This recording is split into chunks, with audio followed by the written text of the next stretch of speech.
Hello students, last class में जो अपन ने सीखा था वो सीखा था रिजोल्यूशन ऑफ ए वेक्टर। किसी भी वेक्टर को रिजोल्व कैसे किया जाता है ना। अच्छा जी, मान लीजिए ये एक्स एक्सिस है और ये वाई एक्सिस है।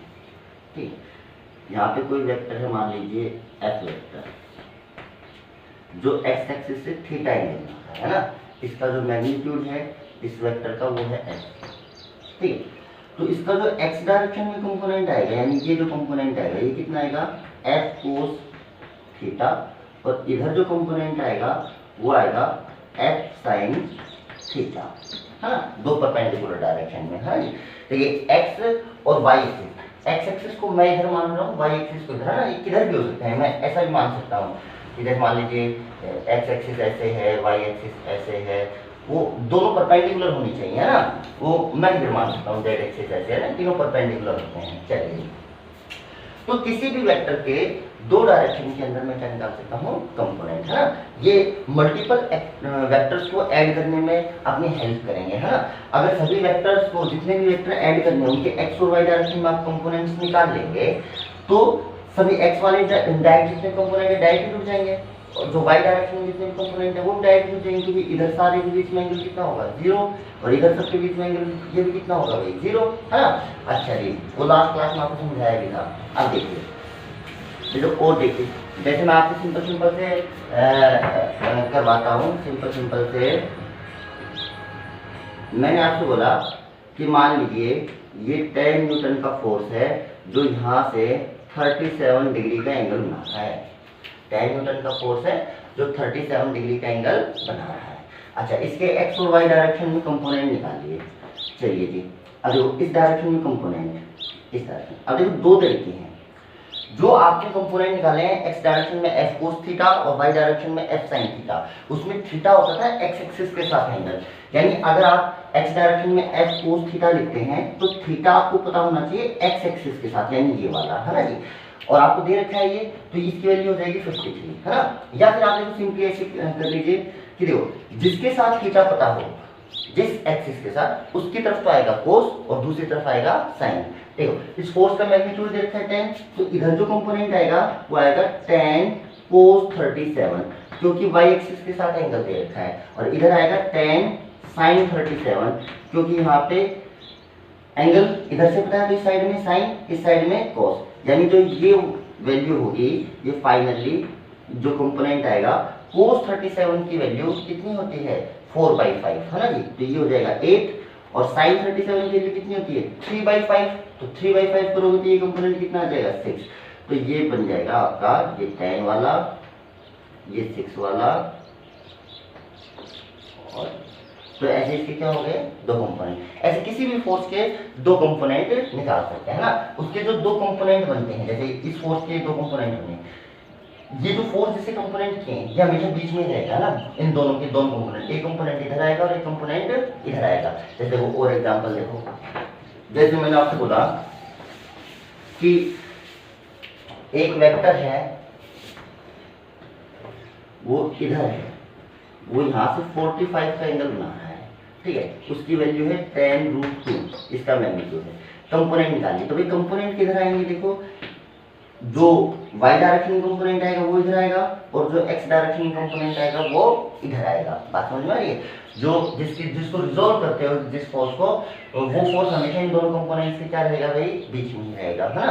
अच्छा जी, अब देखो एंगल इधर से पता है तो ये आएगा 10√2 cos 45, और cos 45 कितना होगा, 1/√2। बात समझ में आई, यानी इधर कंपोनेंट आएगा 10 और इधर आएगा 10√2, इधर क्या आएगा sin 45, और sin 45 की वैल्यू कितनी होती है, 1/√2, तो इधर भी कंपोनेंट कितना आएगा भाई, 10 ही आएगा। कितना आएगा, 10 आएगा। ओके, चलो और थोड़े से एक दो एग्जांपल देखिए आप। जैसे मैं आपसे बोलूं कि मान लीजिए ये इंक्लाइन प्लेन है, यहाँ पे ये एंगल मान लीजिए 30 डिग्री है, मान लीजिए, ठीक है। यहाँ पे ब्लॉक रखा हुआ है जिसका मास है मान लीजिए 5 kg, ठीक है। तो देखो जो इसका वेट होगा, वेट वो तो ट्वार्स द अर्थ लगेगा, ये लगेगा इसका वेट, कितना होगा, mg, m × g। तो m की वैल्यू कितनी दे रखी है आपको, 5, और g की वैल्यू 10, तो तो कितना हो गया 50 हो गया, है ना, ये ऑलमोस्ट 10 ले लिया ना, वैसे 9.8 होती है वैल्यू, तो 10 ले लेते हैं कैलकुलेशन वाइज सॉल्व करने के लिए। अच्छा अब मैं कहूँ जो ये वेट है, एक वेक्टर क्वांटिटी है, नीचे की तरफ लग 50, इसके दो कंपोनेंट कर दीजिए, एक तो अलोंग द सरफेस और एक परपेंडिकुलर टू द सरफेस। तो ये अलोंग द सरफेस और ये परपेंडिकुलर, यानी ये जो दो कंपोनेंट बनाने हैं क्या ये दोनों ही 90 डिग्री पे हैं? Yes sir. तो आप देखिए अब एंगल निकालने की कोशिश कीजिए, देखो ये 30 है तो ये मेरे हिसाब से ये वाला एंगल 60 डिग्री होगा, ठीक है, और अगर ये 60 है तो ये वाला एंगल कितना होगा भाई 30 डिग्री। देखो इसको नीचे बढ़ाओ, ये परपेंडिकुलर ये है ना, वर्टिकल डाउनवर्ड लगता है ना, ये 30 है तो ये कितना हुआ 60। अब ये एंगल 90 डिग्री है, ये लाइन है जो सरफेस के परपेंडिकुलर है ना, तो ये सरफेस के साथ कितना एंगल बना रही है 90 में 60 है तो ये कितना हो जाएगा 30। तो इधर जो कंपोनेंट आएगा वो आएगा 50 cos 30, क्योंकि इधर से एंगल दे रखा है तो इधर क्या आएगा cos, और ये कितना आएगा 50 sin 30। क्या cos के कंपोनेंट कर पाए आप? यस सर, बात समझ आई? चलिए जी और देखिए, और देखिए,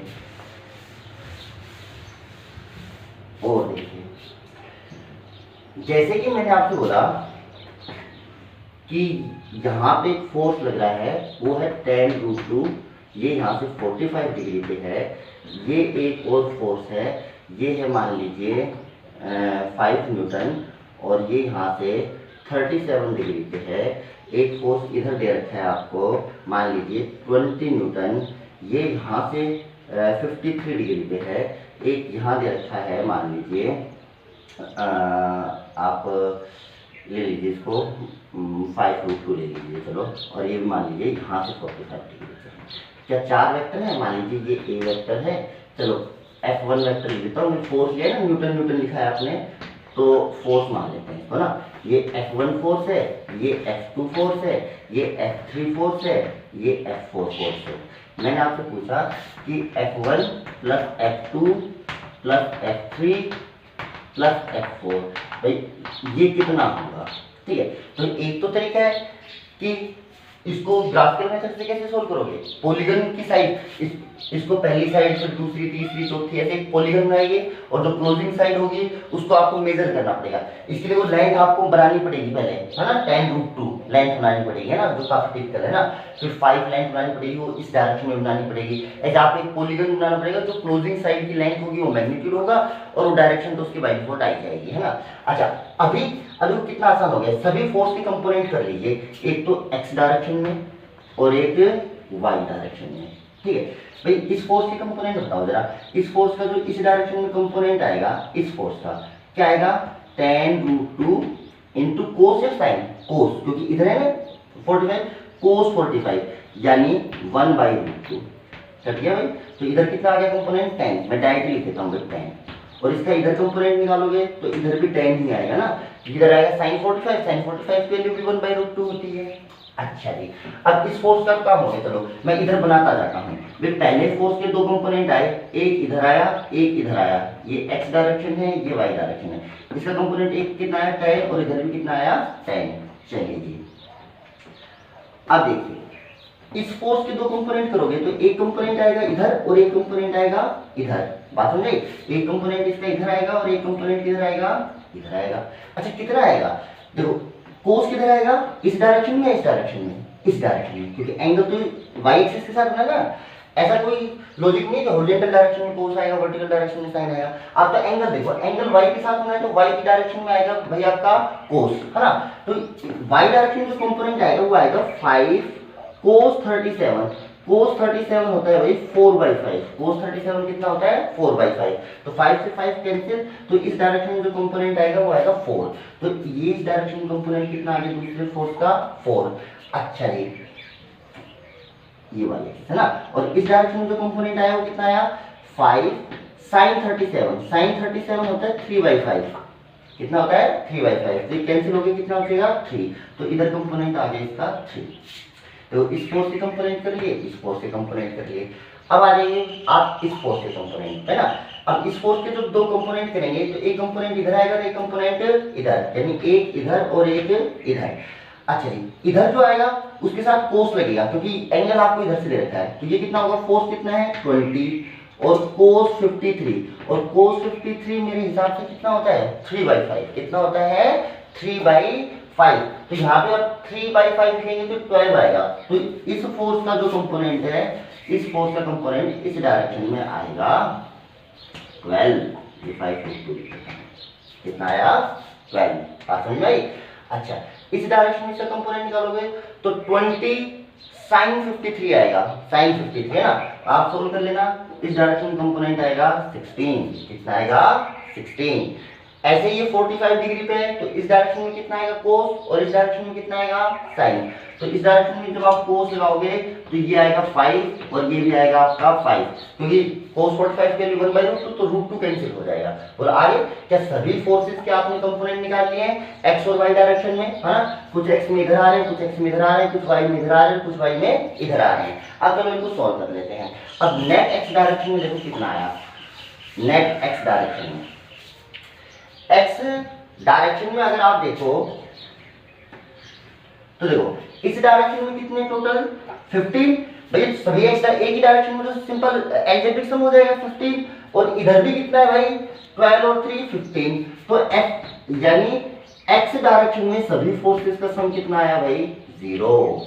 और वाई डायरेक्शन में देखो ऊपर है 14 और नीचे है 21, ऊपर 14 नीचे 21, तो वाई डायरेक्शन में नेट बचेगा इस डायरेक्शन में भाई कितना 21 में से 14 ऊपर लग रहा है, सेपरेट कर दीजिए, तो नेट किधर बचा नीचे या ऊपर, नीचे, कितना बचा 7। ये हो गया भाई आपका समेशन एफ वाई, कितना हो गया समेशन एफ वाई। अब देखो आपके पास दो ही फोर्स हैं, कितने हैं दो फोर्स, क्या इन दोनों फोर्स के बीच में एंगल 90 डिग्री है। देखो ये बाय डिफॉल्ट अभी 0 आ गया, जरूरी नहीं हर बार 0 आए, बाकी 0 आ जाए फिलहाल। तो अगर ये फिलहाल 0 आ रहा है, ठीक है, अच्छा बाकी अगर नहीं आता तो इस फोर्स और इस फोर्स में एंगल कितना बचता 90 डिग्री बचता, है ना। और अगर दो फोर्स के बीच में अगर एंगल 90 डिग्री होता है तो नेट जो वेक्टर आता है वो क्या आता है √p² + q², यानी समेशन fx का स्क्वायर प्लस समेशन fy का स्क्वायर। यानी आपको मल्टीपल फोर्स दे रखे हैं तो सभी का x डायरेक्शन में कंपोनेंट निकालिए, सभी का y डायरेक्शन में कंपोनेंट निकालिए, जो रिजल्टेंट नेट फोर्स होगा वो होगा summation fx² plus summation fy²। फिलहाल तो यहाँ पे आप जब इसकी वैल्यू रखोगे इस पर्टिकुलर क्वेश्चन के लिए तो ये कितना आएगा 0 और ये आएगा 7 का स्क्वायर, रूट लोगे तो क्या 7 ही आ जाएगा। यस सर, वो तो एक ही फोर्स लग रहा है ना, इसमें तो लग ही नहीं रहा, है ना। अच्छा डायरेक्शन कैसे निकालेंगे, अब डायरेक्शन इस डायरेक्शन में तो फोर्स आया ही नहीं, सारा फोर्स किस डायरेक्शन में आया है इस डायरेक्शन में आया है, बात समझ में आ रही है अभी तो नेट फोर्स तो अभी इसी डायरेक्शन में आएगा। फिर भी अगर आप निकालना चाहो तो आप लिख लो tan अल्फा, मान लो रिजल्टेंट x एक्सिस के साथ कितना एंगल बना रहा है अल्फा, तो x एक्सिस के साथ एंगल बना रहा है तो y कंपोनेंट ऊपर आएगा और x कंपोनेंट क्या आएगा नीचे। तो इसको रखोगे भाई 7 और इसको रखोगे 0, तो मेरे हिसाब से इंफिनिटी आ जाएगा, तो अल्फा की वैल्यू कितनी आ जाएगी 90, क्योंकि tan 90 की वैल्यू कितनी होती है इंफिनिटी, यानी x एक्सिस के साथ रिजल्टेंट कितना एंगल बनाएगा 90। तो कुल मिला के यही फोर्स आ गया, बोलो बात समझ में आ रही है। तो ये x कंपोनेंट कितना आ गया था 0 आ गया था। चलिए ओके, ओ देखिए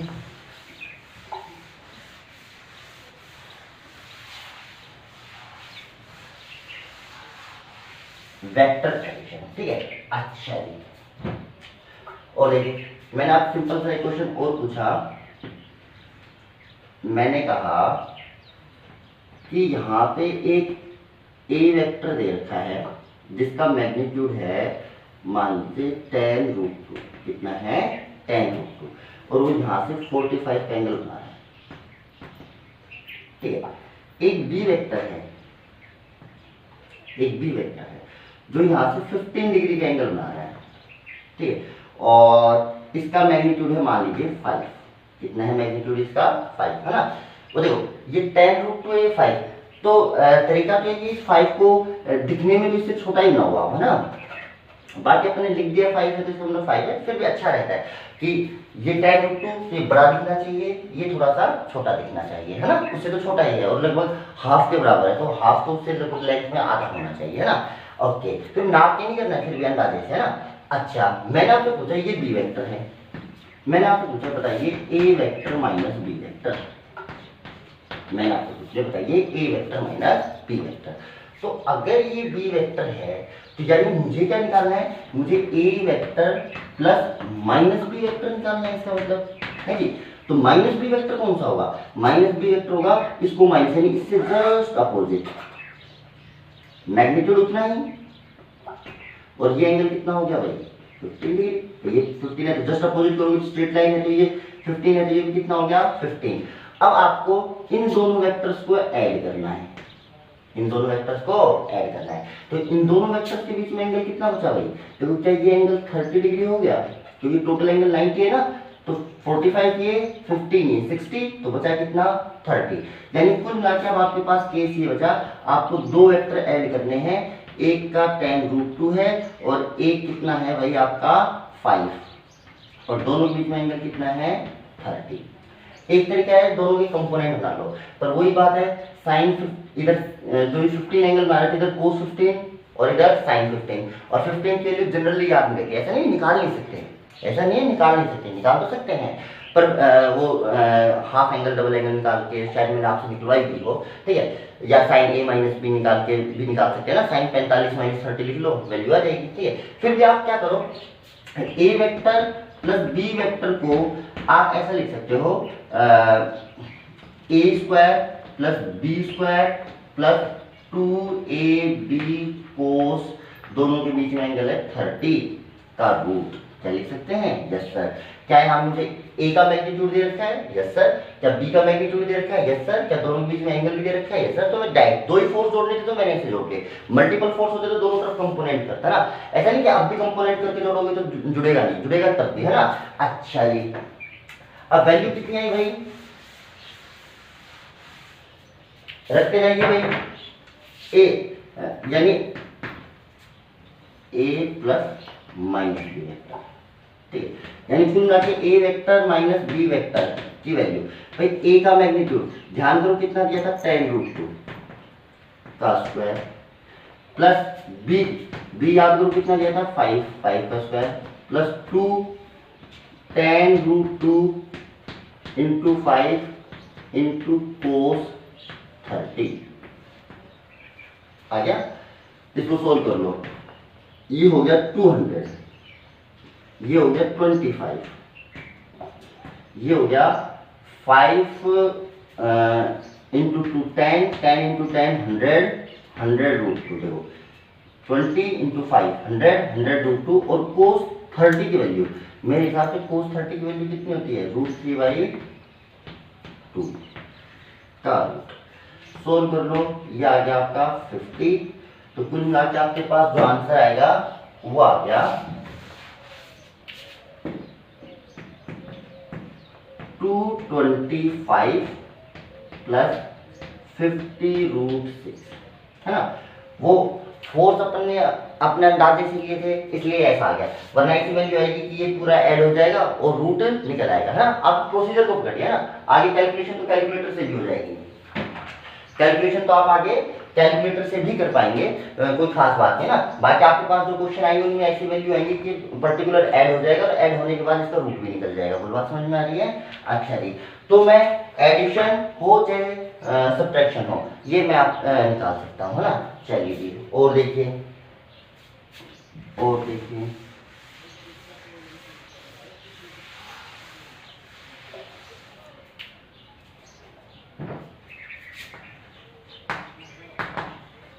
इक्विलिब्रियम कंडीशन, देखो फोर्स वेक्टर क्वांटिटी है, कैसी क्वांटिटी है, वेक्टर, है ना। अच्छा, तो जो वेक्टर अपने एडिशन कर रहे हैं ना, कैसे कर रहे हैं भाई, कंपोनेंट निकाल के ना, जितने भी फोर्स दे रखे हैं सभी का एक्स में कंपोनेंट निकालो, सभी का वाई में कंपोनेंट निकालो, है ना, किसी भी वेक्टर का ना। वेक्टर अपने फिजिक्स में बहुत काम आया है, electric field, magnetic field, force, acceleration, है ना। तो जब अपन को इन चीजों का एडिशन करना पड़ेगा तो अपन को कंपोनेंट्स बनाने पड़ेंगे, क्या बनाने पड़ेंगे, कंपोनेंट्स, तब जाके वो ऐड हो पाएंगे ना। बस वेक्टर के नाम बदलते जाएंगे, तरीका सब में यही रहेगा, जिधर थीटा है उधर कोस आएगा, जिधर थीटा नहीं है उधर साइन आएगा। फाइनली जो रिजल्टेंट होगा समेशन fx² यानी x में सभी के कंपोनेंट्स का सम प्लस समेशन fy का स्क्वायर का रूट, और डायरेक्शन हमेशा कितनी आएगी, tan alpha equal to summation fy। मैं एक बार लिख देता हूं दोबारा से, जो रिजल्टेंट आता है वेक्टर वो आता है summation F X square plus summation F Y square, ये तो आता है रिजल्टेंट। ये सभी के एक्स डायरेक्शन में कंपोनेंट, यानी जितने भी वेक्टर दे रखे हैं सभी के एक्स डायरेक्शन में आपको कंपोनेंट निकालने पड़ेंगे, और ये सभी वेक्टर के वाई डायरेक्शन में कंपोनेंट निकालने पड़ेंगे, फिर उनका सम, है ना, दोनों का। ये तो हमेशा रिजल्टेंट होता है। और जो tan ऑफ अल्फा होता है वो होता है summation F Y by summation F X, summation F Y by summation F X, ये होता है आपका रिजल्टेंट। अच्छा जी, और रिजल्टेंट किसके साथ है? ये जिधर आपने एक्स एक्सिस मान रखी है उससे है जी। चलिए ओके, और देखिए, अब देखिए इक्विलिब्रियम, क्या देखिए इक्विलिब्रियम, ये फोर्स से रिलेटेड मतलब कि टॉपिक है ना, फोर्स। आगे जाके एक चैप्टर भी आएगा पूरा फोर्स नाम से ना, तो जो फोर्स का टॉपिक आएगा उसके अंदर भी अपन ये टॉपिक दोबारा से पढ़ेंगे ना। पहले आप एक बार देख लीजिए एग्जांपल के, है ना, इक्विलिब्रियम कंडीशन। मान लीजिए किसी ऑब्जेक्ट पे दो फोर्स लग रहे हैं, F1 वेक्टर और F2 वेक्टर, तो ये इक्विलिब्रियम में तब कहलाता है जब उस पे नेट फोर्स कितना हो जाए? जीरो। क्या हो जाए? Net force zero. Net force कितना होगा? F1 प्लस F2 वेक्टर बराबर जीरो, यानी F1 वेक्टर बराबर माइनस F2 वेक्टर। यानी अगर किसी चीज पे दो फोर्स लग रहे हैं, सिर्फ दो फोर्स लग रहे हैं, तो वो ऑब्जेक्ट इक्विलिब्रियम में आएगा। एफ नेट जीरो तभी आ सकता है जब दोनों फोर्स इक्वल भी हो और अपोजिट भी हो। तो यानी दो फोर्स का, यानी दो वेक्टर का सम जीरो तभी आ सकता है जब वो दोनों इक्वल और अपोजिट हो। कैसे हो? इक्वल और अपोजिट हो। बात समझ में आ रही है? अच्छा जी, दूसरा, मान लीजिए किसी चीज पे तीन फोर्स लग रहे हैं। कितने फोर्स लग रहे हैं? F1 vector, F2 vector, F3 vector. तो इक्विलिब्रियम कंडीशन क्या होगी? अगर इन तीनों का सम जीरो आए, तीनों का सम जीरो आए। अच्छा, तीनों का सम जीरो आने का मतलब क्या हुआ? तीन वेक्टर का सम जीरो कब आता है? जब वो क्लोज ट्रायंगल बनाते हैं। जब क्या बनाते हैं? क्लोज ट्रायंगल बनाते हैं, है ना। यानी तीन फोर्स अगर किसी ऑब्जेक्ट के ऊपर लगे, है ना, कोप्लेनर फोर्स। कैसे फोर्स? कोप्लेनर, है ना, अभी 2D की बात कर रहे हैं। अगर तीन कोप्लेनर फोर्स, ये दोनों भी कैसे हैं? ये कोलिनियरली हो जाएंगे, इक्वल और अपोजिट हैं। तीन कोप्लेनर फोर्स, यानी एक ही प्लेन में लाई करने वाले तीन फोर्स का सम जीरो तभी आ सकता है जब वो क्लोज ट्रायंगल बनाए। कैसा ट्रायंगल बनाए भाई? क्लोज ट्रायंगल बनाए, है ना जी। अच्छा, इसके अलावा अगर मल्टीपल फोर्स लग रहे हो, कैसे फोर्स लग रहे हो? Multiple force. तो मल्टीपल फोर्स है तो एफ नेट कितना होता है? एफ नेट होता है summation of F X square plus summation of F Y square. बोलो सही है? अच्छा, क्या ये टर्म का स्क्वायर है? ये भी इस टर्म का स्क्वायर है। और स्क्वायर हमेशा क्या होते हैं भाई? पॉजिटिव होते हैं। यानी this is the positive number और this is the positive number. अच्छा, ये चीज इक्विलिब्रियम में तब कहलाएगी जब एफ नेट कितना हो जाए? जीरो। और एफ नेट जीरो यानी समेशन एफ एक्स का square plus summation F Y का स्क्वायर, इन दोनों का सम जीरो आना चाहिए। और ध्यान कीजिए, जीरो तभी आता है जब एक टर्म पॉजिटिव हो और एक टर्म नेगेटिव हो। अब यहाँ तो दोनों ही टर्म पॉजिटिव है जिनको आप ऐड कर रहे हो, इस पे भी स्क्वायर है, इस पे भी स्क्वायर है, यानी इनका सम कभी भी जीरो नहीं आ सकता, सिर्फ एक कंडीशन को छोड़ के, जब ये दोनों ही जीरो हो जाए। जब ये दोनों ही जीरो हो जाए तो किसी भी चीज के इक्विलिब्रियम के लिए अगर मल्टीपल फोर्स लग रहे हैं तो एक्स डायरेक्शन में भी टोटल जीरो होना जरूरी है और वाई डायरेक्शन में भी टोटल फोर्स होना जीरो होना जरूरी है। तब जाकर क्या होंगे भाई साहब आपके वो इक्विलिब्रियम में, है ना। चलिए जी, जैसे मैं आपको एक एग्जांपल कराता हूँ सिंपल सा। जैसे मैं आपको सिंपल सा एक एग्जांपल कराऊं। मैंने आपसे बोला कि देखिए ये एक सपोर्ट है, एक सपोर्ट ये है,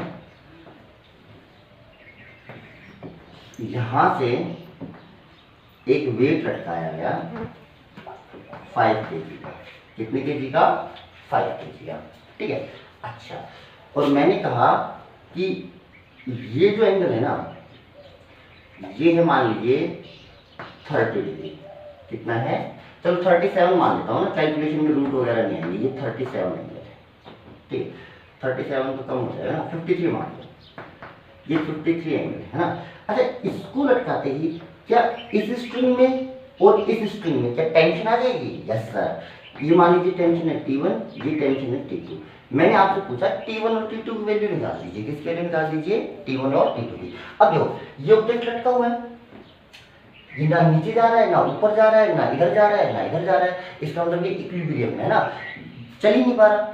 अगर किसी चीज पर नेट फोर्स लगेगा तो वो फोर्स की डायरेक्शन में शिफ्ट होगी, है ना। अभी तो ये इक्विलिब्रियम में चुपचाप लटका हुआ है, इक्विलिब्रियम में, यानी इस पे, इस पॉइंट पे देखो आप कितने फोर्स लग रहे हैं सर जी, इस पॉइंट पे 3 फोर्स लग रहे हैं, एक तो T2, एक T1 और एक mg यानी 50, 3 फोर्स लग रहे हैं सर, ठीक है।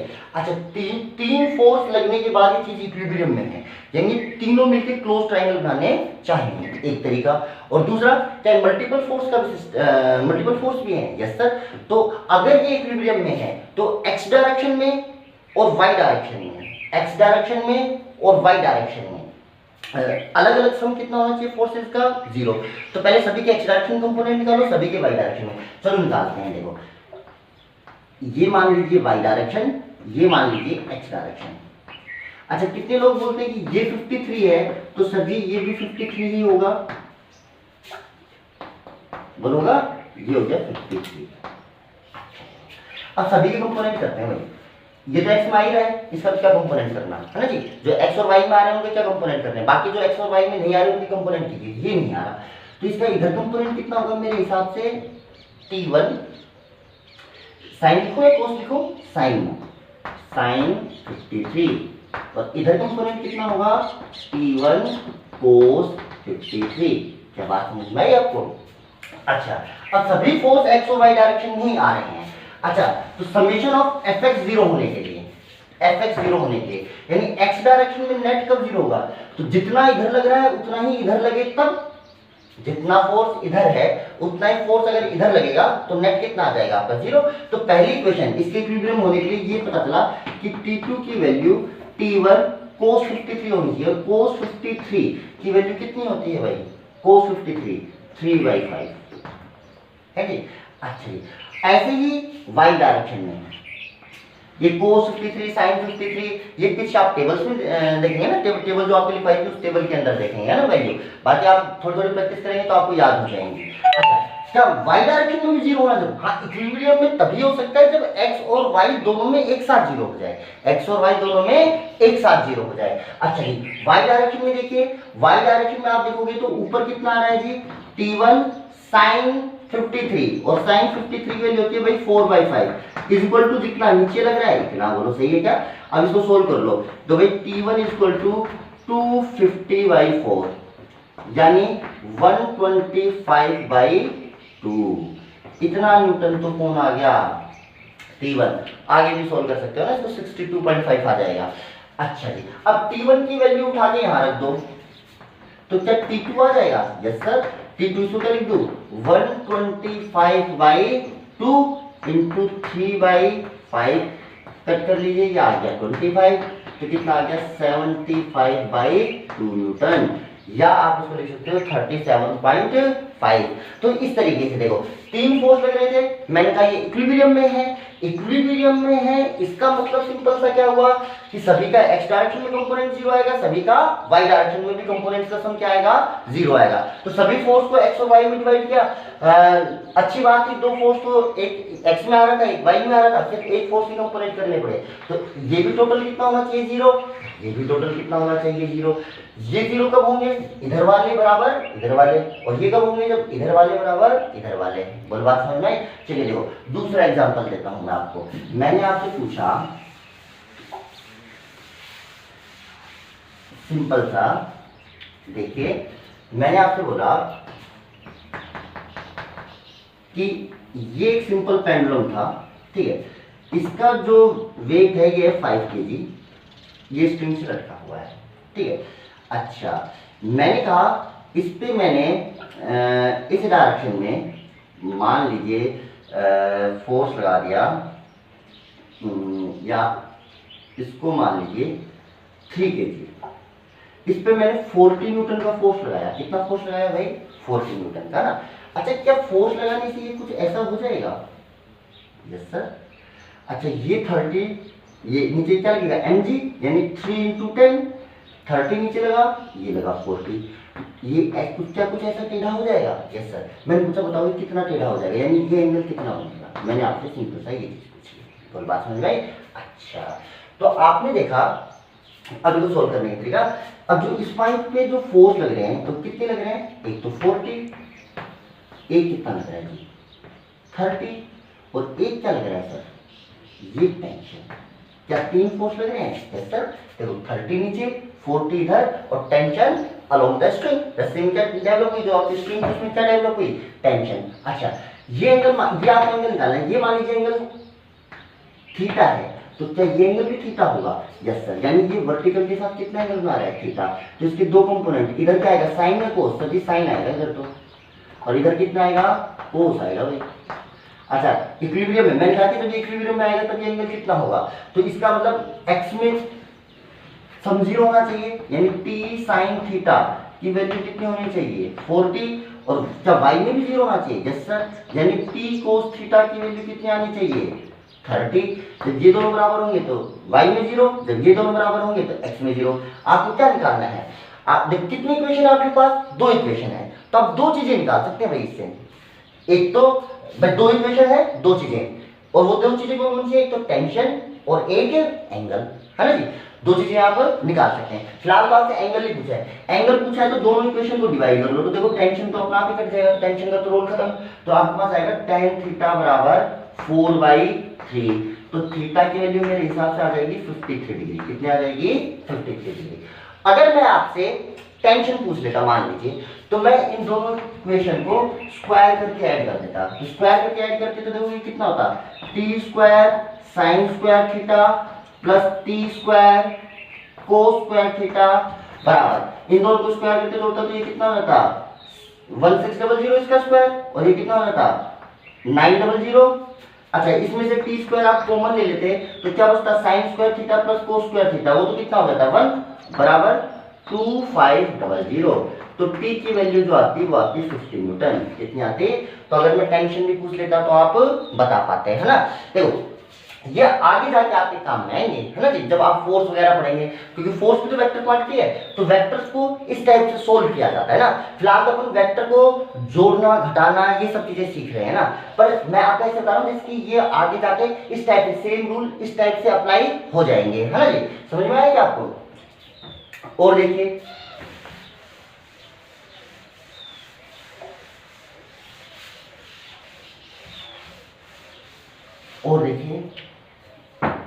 एक मैं आपको बताता हूँ लामीज थ्योरम।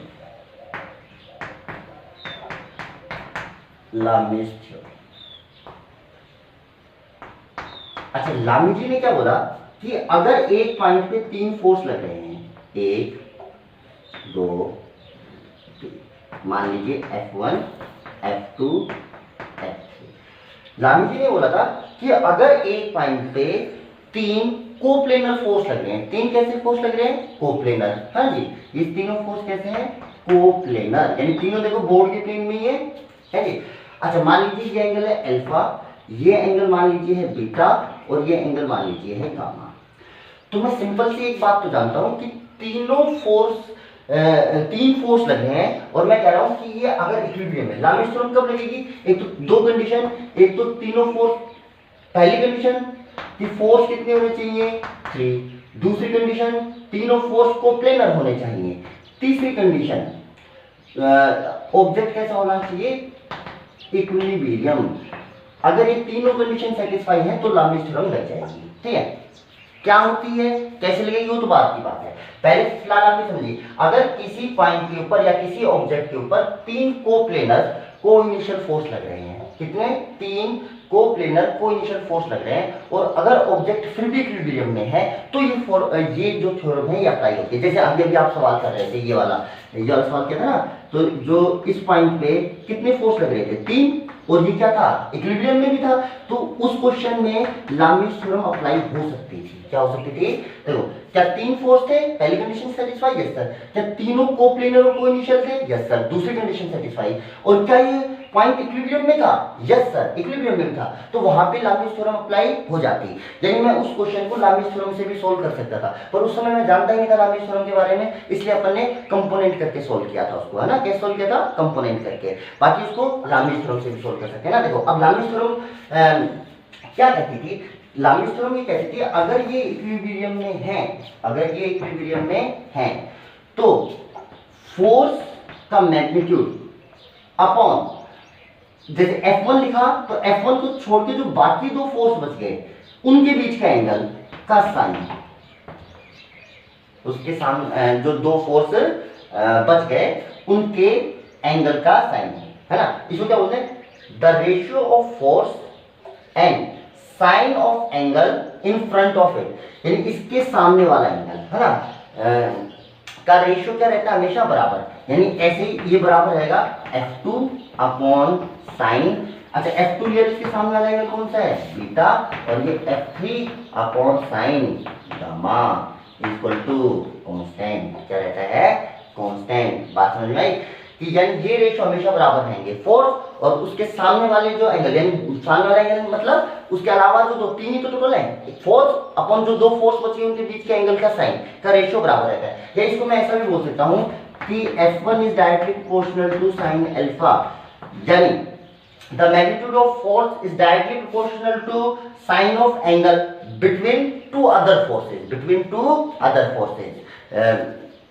बात समझ आई। देखो लामीज थ्योरम क्या कहती थी, if three coplanar forces are acting on an object and the object is in equilibrium, then the magnitude of force is directly proportional to sine of angle between two other forces. ये statement था किसका, Lami's theorem का। या मैं इसको ऐसे बोल सकता हूं कि if three coplanar coinitial force acting on a object and the object is in equilibrium, then the ratio of force and sine of angle between two other force is always constant, ऐसा भी बोल सकता हूं। बोल बात समझ में, ये लामीज थ्योरम कहती थी, क्या कहती थी, लामीज थ्योरम। इसको अप्लाई करना अभी सिखाऊंगा मैं आपको, बाकी आप देखिए अभी। अब इसका प्रूफ करते हैं कि भाई ऐसा क्यों होता है ना। अच्छा मैं क्या जानता हूं, चलो इसको मिटा देता हूं, स्टेटमेंट तो आपको याद ही रहेगा, मिटा देता हूं ना इसको। अच्छा ऐसा क्यों होता है, तो मैंने कहा कि ये ऑब्जेक्ट इक्विलिब्रियम में है, इक्विलिब्रियम में है तो ये तीनों फोर्स मिलके कैसा ट्रायंगल बनाएंगे, क्लोज ट्रायंगल बनाएंगे। अच्छा जी, अब जो F2 फोर्स है वो किधर है, ऐसा, ये F2 फोर्स है, दोनों सही है। अच्छा उसके बाद F3 फोर्स को इधर बना लो, इसके पैरेलल, ये बनाया आपने इसके पैरेलल, ये बनाया F3 फोर्स। अच्छा F2 और F3 के बीच में एंगल कितना है, अल्फा, तो ये वाला एंगल होगा भैया आपका अल्फा। ये एंगल कौन सा होगा आपका, अल्फा। देखो इसको इसके पैरेलल शिफ्ट करोगे तो ये वाला एंगल, इस लाइन को आगे बढ़ाओ, इसको यहाँ पैरेलल बनाओगे तो ये एंगल अल्फा है, तो ये एंगल भी कितना होगा, अल्फा। अच्छा तीसरा फोर्स बनाओ, तीसरा फोर्स कहां से बनेगा, F3 से, यहां से, और ये क्यों मिलेगा परपेंडिकुलर, और ये एग्जैक्ट क्लोज ट्रायंगल बनाएंगे। अच्छा ये कौन सा हो गया भैया आपका F1। अच्छा जी F3 और F1 के बीच में एंगल कितना है भाई, बीटा, तो बीटा कौन सा एंगल होने वाला है आपका, ये वाला एंगल बीटा। देखो ये F1 और ये F3 की डायरेक्शन, ये एंगल क्या हो गया आपका बीटा। अच्छा F2 और F1 के बीच में एंगल कितना है भाई, गामा, तो यानी देखो ये वाला एंगल आपको दे रखा है गामा। देखिए इस डायग्राम से मैंने ये डायग्राम है, तीन फोर्स है तो ये क्लोज ट्रायंगल बनाना चाहिए। देखो F2 तो ऐसा कैसा बना दिया, F3 को इसके पैरेलल शिफ्ट कर दिया, तो क्या F3 इधर आ गया और ये कितने एंगल पे आया, अल्फा पे। अच्छा इसको इसके पैरेलल यू का यू शिफ्ट कर दिया, देखो यू पैरेलल यू, ठीक है। तो देखो ये एंगल कितना रहेगा भैया आपका बीटा, ये वाला एंगल हो गया बीटा, ये हो गया F1, और फाइनली जो ये एंगल है देखो इन दोनों बीच में, यानी ये F2 और ये F1, ये कितना है गामा। बोल बात समझे, ये क्लोज ट्रायंगल बनाए। अच्छा जी इसको मैं ऐसा लिख सकता हूं, देखो F1 फोर्स इधर है, F2 फोर्स इधर है, और F3 फोर्स इधर है। अच्छा ये एंगल कितना दे रखा है आपको, अल्फा, तो ये वाला एंगल कितना होगा 180 माइनस अल्फा, ये वाला एंगल कितना होगा 180 माइनस बीटा, और ये वाला एंगल कितना होगा 180 माइनस गामा। और क्या बात समझ में आ रही है? अच्छा, ये वाला कितना f2, ये वाला कितना f1 और ये वाला कितना f3, ऐसा कुछ होना ना। मैं इसको थोड़ा और बड़ा बना देता हूँ ना, आपको क्लियरिटी समझ में आएगा।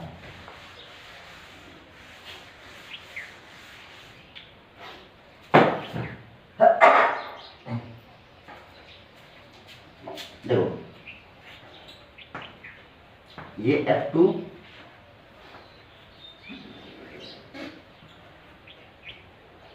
ये f3, ये f1, ठीक, क्लोज ट्रायंगल बनाना है क्योंकि इस वीडियो में है। देखो ये वाला एंगल कितना 180 माइनस अल्फा, क्योंकि आपको ये वाला एंगल अल्फा दे रखा है, टोटल 180 होगा ना। ऐसे ये वाला एंगल होगा 180 माइनस बीटा, और ये एंगल होगा 180 माइनस गामा। समझ रहे हो एंगल?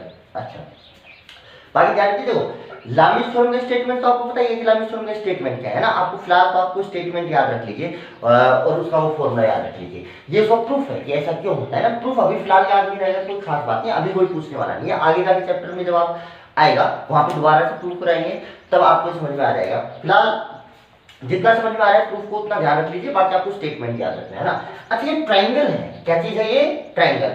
अच्छा, ट्राइंगल के अंदर आपको दो रूल बताए थे मैंने आपको। एक तो बताया था साइन रूल और एक बताया था कोसाइन रूल, याद है आपको? अच्छा, साइन रूल क्या कहता था कि साइड और सामने वाले एंगल का साइन का रेशियो हमेशा बराबर होता है। जैसे अगर ये f1 साइड है, f1 याद है, देखो इधर दोबारा समझाता हूं। ये मान लो a वेक्टर था, ये अल्फा था, ये b साइड थी, ये बीटा एंगल था, ये c साइड थी, ये गामा एंगल था, ऐसा था। तो साइन रूल क्या कहता था कि साइड अपॉन इसके सामने वाला एंगल साइन अल्फा बराबर b अपॉन इसके सामने वाला एंगल साइन बीटा बराबर c अपॉन साइन गामा, है ना। मैथमेटिकल टूल में जाके देखिए, मैथमेटिकल टूल में आपको लिखा है साइन रूल कोसाइन रूल, है ना, और वो पीडीएफ भेजिए, उसमें मिल जाएगा आपको, ठीक है। अच्छा, अब यही साइन रूल यहाँ लगाऊं तो देखो इस साइड की लेंथ कितनी होगी f1, f1 वेक्टर है तो इसकी लेंथ कितनी होगी f1 अपॉन इसके सामने वाला एंगल कौन सा है? ये वाला। तो sine 180 minus alpha, 180 minus alpha is equal to f2 upon sine 180 minus beta बराबर f3 upon sine 180 minus gamma. देख लो, तो f2 अपॉन ये, f3 अपॉन ये। अच्छा, साइन 180 माइनस थीटा कितना होता है? Sine theta. Sine 180 minus theta यानी सेकंड क्वाड्रेंट में तो साइन पॉजिटिव रहेगा, और जो कि 180 आ रहा है तो साइन साइन में रहता है, कोस में रहता है ना। तो आप इसको लिख सकते हो f1 अपॉन साइन अल्फा, क्योंकि sine 180 minus theta sine theta ही होता है। इसको लिख सकते हो f2 अपॉन साइन बीटा, और इसको लिख सकते हो f3 upon sine gamma. This is the proof of लामिस theorem, this is the proof of लामिस theorem, है। आपको वो फोर्स डायग्राम से ये बनाने में थोड़ी तकलीफ आ सकती है ना। इसको दोबारा अपने हाथ से बना के देखिए, आपको समझ में आएंगे ये एंगल वगैरह ना जी। अच्छा, ये होगी लामिस थ्योरम।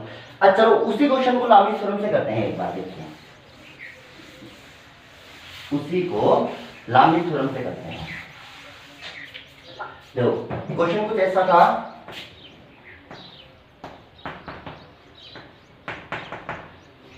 ठीक है। ये एंगल 53 दे रखा था आपको, यहाँ पे कितना दिया था मैंने उस टाइम? चलो देख लो, कुछ भी लिख लेते हैं। अब 50 न्यूटन लिख लेते हैं, मान लो 5 किलो चीज थी। आपसे क्या पूछा था? T1 और क्या पूछा था भाई? T2 ना। डेटा चेक करें ना, वही दिए थे, सेम दिए तो सेम आंसर आएगा ना। T1 T2 देख लेना, इधर T1 था इधर T2 था ना, वो चेक कर लेना।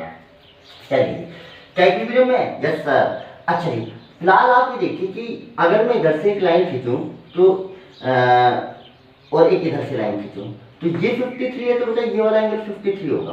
कितना होगा? 53। अच्छा, ये 53 है तो ये 37 होगा। ये कितना होगा? 37। ये हो गया भाई 37। अच्छा, अब लामिस थ्योरम लगाते हैं।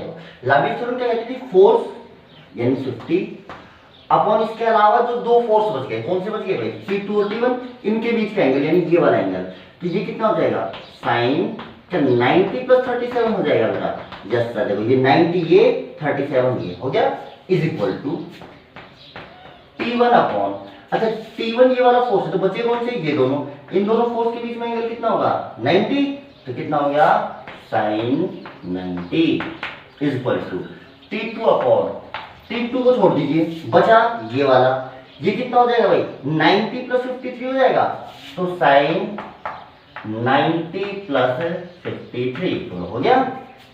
अच्छा मुझे ऐसा लग रहा है कि sine 90 plus theta cos theta होता था, साइन 90 प्लस थीटा कितना होता था कोस थीटा। तो देखो पहले ये दो टर्म काम में लो, तो ये 50 upon cos 37 equal to T1 by sine 90 value होती है 1। अच्छा जी सोल्व कर लीजिए, T1 इक्वल टू 50 अपॉन कोस 53 की 37 की वैल्यू कितनी होती है 4/5, देख लो ये आ गया 125/2, याद करो इतना ही आया था, है ना। अब निकाल लो T2 वैल्यू, T2 वैल्यू कैसे निकालें, देखो इन दोनों टर्म्स को काम में ले लो, तो इधर से कितना आ गया T1/1 और ये T2 वही साइन 90 प्लस थीटा है तो कोस थीटा हो जाएगा कोस 53।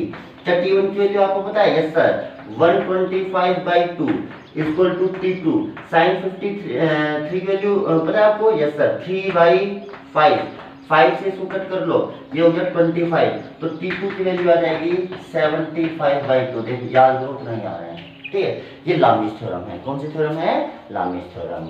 ओके चलिए जी, और देखिए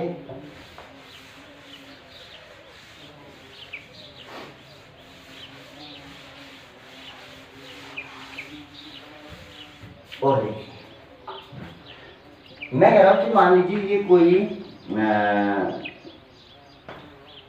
आर फोर्स है और इसके दो कंपोनेंट बनाने हैं आपको, एक इधर से अल्फा पे और एक इधर से बीटा पे, दो कंपोनेंट बनाने हैं। अब ये कंपोनेंट 90 डिग्री पे नहीं है भाई, हाँ 90 पे होते तो एक तरफ कोस आता है एक तरफ क्या आता साइन आता है ना, अभी ये 90 पे नहीं है। और मैंने आपको समझाया था उस टाइम देखो कि किसी भी फोर्स के किन्हीं भी दो वेक्टर की डायरेक्शन में कंपोनेंट बनाए जा सकते हैं, देखो एक इधर और एक इधर है ना, ये कितना हो जाता था लैम्डा ए, ये कितना हो जाता था म्यू बी, यानी किसी भी वेक्टर की डायरेक्शन में क्या बनाए जा सकते थे कंपोनेंट, है ना। अच्छा अब वो कंपोनेंट जो बनाए जा सकते थे किन्हीं भी दो डायरेक्शन में लैम्डा ए प्लस म्यू बी करके बनाए जा सकते थे ना, अभी कितने कितने बनेंगे, ये लैम्डा ए की वैल्यू कितनी आएगी, म्यू बी की वैल्यू कितनी आएगी, अगर चेक करते हैं।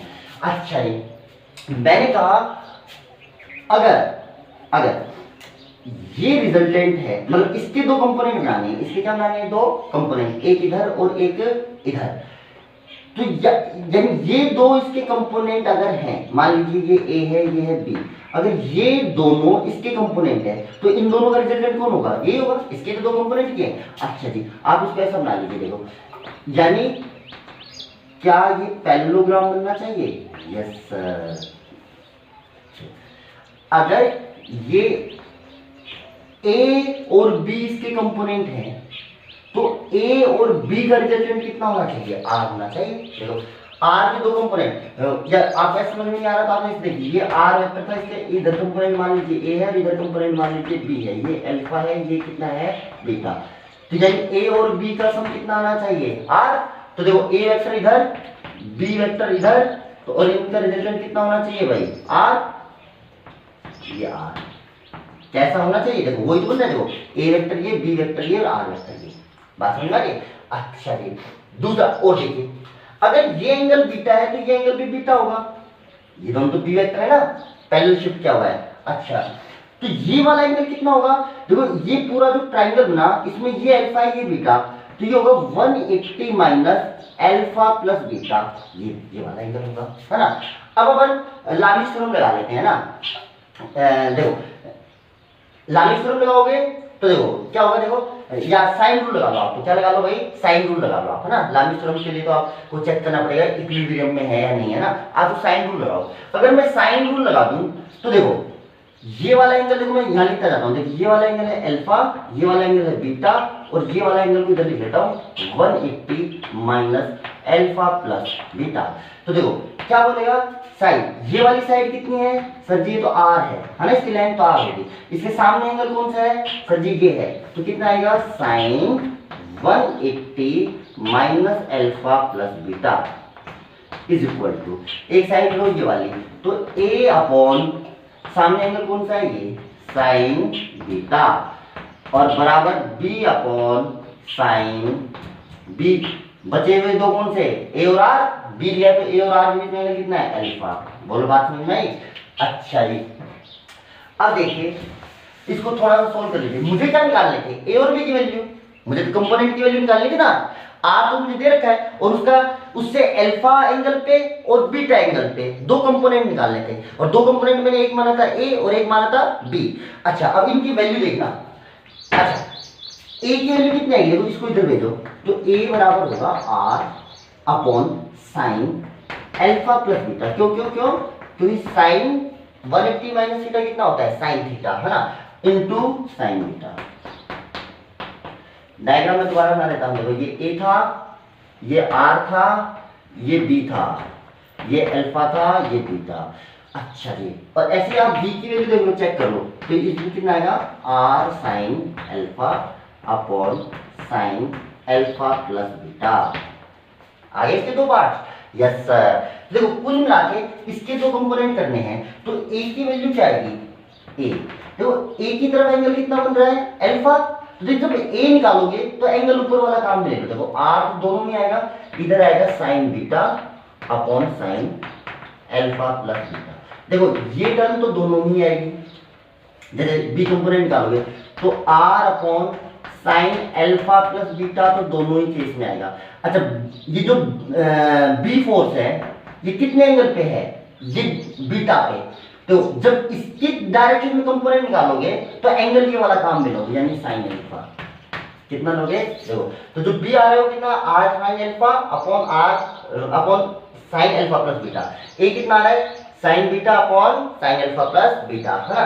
वापस से देखो जो आपको याद रखना है सिंपली कंपोनेंट, अब मैं डायरेक्टली रिजल्ट लिखता हूं, देखो आपको ध्यान रहेगा, देखो रिजल्ट देखो, जैसे मैं आपसे बोलूं कि ये आर वेक्टर था, इसका इधर ए अल्फा, ये बीटा पे, ये बी, तो भाई इधर जो कंपोनेंट आएगा ए की वैल्यू लिखो, तो सबसे पहले लिख लो R upon sine alpha plus beta, ठीक है, और इधर कंपोनेंट लिखोगे तो एंगल ये वाला काम ले लो साइन बीटा, और बी जो काम में लोगे वो आएगा आर, ये तो दोनों में आएगा साइन अल्फा प्लस बीटा, और इधर आएगा साइन अल्फा, ठीक है जी। चलिए इस पे क्वेश्चन करवाता हूं मैं आपको, चलिए